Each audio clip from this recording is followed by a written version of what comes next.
Pemirsa, meski telah surut, banjirop di Pluit, Jakarta Utara justru menyebabkan kemacetan di sekitar lokasi. Dan berikut laporan Dilami Aulia. Silahkan Dilami.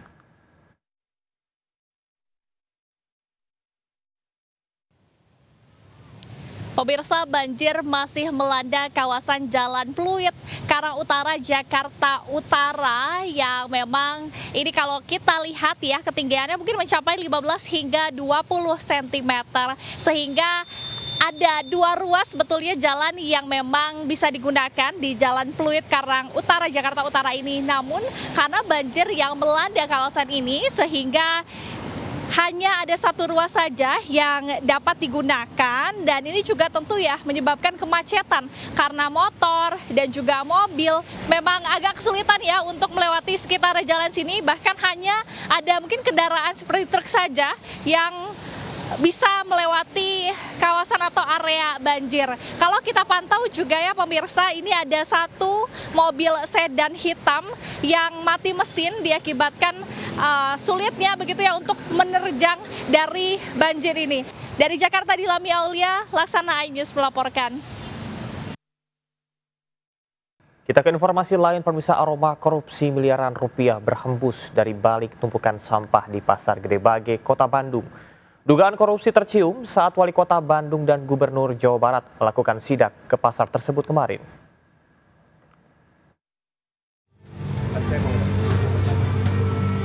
Wali Kota Bandung Muhammad Farhan dan Gubernur Jawa Barat Deddy Mulyadi melakukan sidak ke Pasar Gede Bage, Bandung. Keduanya langsung menuju bagian belakang pasar di mana ada lebih dari 1.100 meter kubik sampah ditumpuk begitu saja sejak akhir 2024. Sementara mesin pencacah sampah rusak, biodigester mati, air macet dan tidak ada pengangkutan rutin. Padahal 700 pedagang tetap ditarik iuran sampah Rp5.000 per hari. Aduh, kabupaten kota ya teh Pak. Aduh. Farhan pun menduga ada praktik korupsi dalam pengelolaan sampah di Pasar Gede Bage. Maka dari bulan Desember sampai hari ini dihitung itu kerugian dari pengangkutan itu mencapai angka miliaran. Nah, itu akan masuk dalam saber pungli. Solusi sementara, tumpukan sampah Pasar Gede Bage ini akan diangkut dalam 3 hari ke depan dengan bantuan alat dari Provinsi Jawa Barat. Dari Bandung, Jawa Barat, Billy Maulana, iNews melaporkan. Sementara itu, tumpukan sampah ratusan ton juga terlihat di Jalan Warakas Raya, Tanjung Priok, Jakarta Utara. Sampah rumah tangga bahkan meluber hingga menutup badan jalan dan menyulitkan pengendara melintas. Ini terjadi akibat mobil pengangkut terlambat, ditambah banyaknya warga yang membuang sampah sembarangan. Pemprov Jakarta mengerahkan alat berat dan mobil pengangkut, dan dalam satu hari sebanyak 7 meter kubik sampah berhasil diangkut. Waspada marak penipuan lowongan pekerjaan. Di Bekasi, Jawa Barat, para pencari kerja dipaksa membayar sejumlah uang. Bahkan saat wartawan mendatangi lokasi, seorang pria mengancam dan mengamuk. Hati-hati guys, penipuan. Ini rukonya nih, kalau ruko di sini hati-hati dimintain duit. Sebuah video viral mengaku sebagai pencari kerja diminta membayar sejumlah uang oleh perusahaan penyalur tenaga kerja di sebuah ruko di Plaza Bekasi Jaya, Kelurahan Aren Jaya, Bekasi Timur. Pencari kerja diminta menyerahkan Rp600.000 hingga Rp1,8 juta. Diduga penyalur tenaga kerja ini merupakan penyalur tenaga kerja bodong. Saat wartawan mendatangi lokasi, seorang pria tiba-tiba mendatangi dan menghalangi, bahkan mengamuk serta mengancam. Menurut warga sekitar, dalam sehari 5 pencari kerja datang. Para penyalur tenaga kerja bodong ini sudah beroperasi 2 bulan di ruko tersebut. Ya, nerima lamaran kerja, dijamin masuk. Sehari berapa orang Pak yang untuk melamar pekerjaan ini Pak? Ya paling sedikit, pokoknya di atas 5 Pak. Di atas 5? Iya, paling sedikit 5 orang kok saya perhatiin itu kan. Saya kan sering duduk di sini. Saat Disnaker Kota Bekasi mendatangi lokasi, ruko sudah kosong. langsung ke lapangan. Ternyata di lapangan kita tidak bisa nih, sudah disegel, tidak bisa nemuin orangnya. Nah ini jelas-jelas bodong. Kalau orang yang berizin tidak akan lari, karena mereka butuh usaha. Kalau ini kan memang untuk ngapusi. Jadi ini jelas bodong.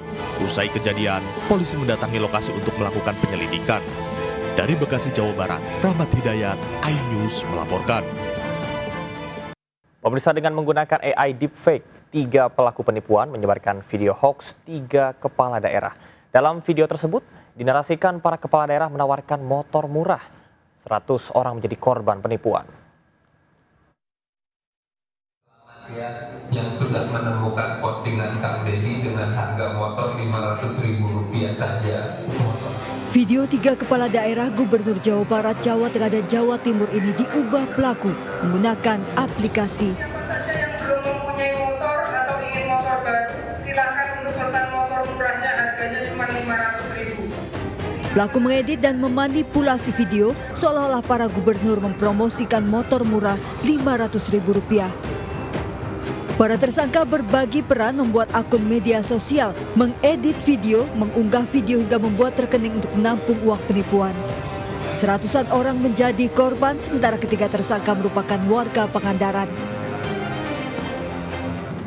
Di sini deepfake dijelaskan sebagai teknik manipulasi media, baik berupa gambar, video, dan suara yang menggunakan artificial intelligence. Polisi menyita uang Rp43 juta, laptop dan ponsel. Ketiga tersangka dijerat Undang-Undang ITE terancam 12 tahun penjara. Dari Surabaya, Jawa Timur, Rahmat Ilyasan, iNews melaporkan. Kangen Ka'bah, ribuan pengunjung memadati pameran Jusur, Jembatan Persaudaraan Indonesia Arab Saudi di Masjid Istiqlal, Jakarta. Pengunjung semakin antusias karena usai melihat pameran mendapatkan oleh-oleh berupa Al-Quran gratis.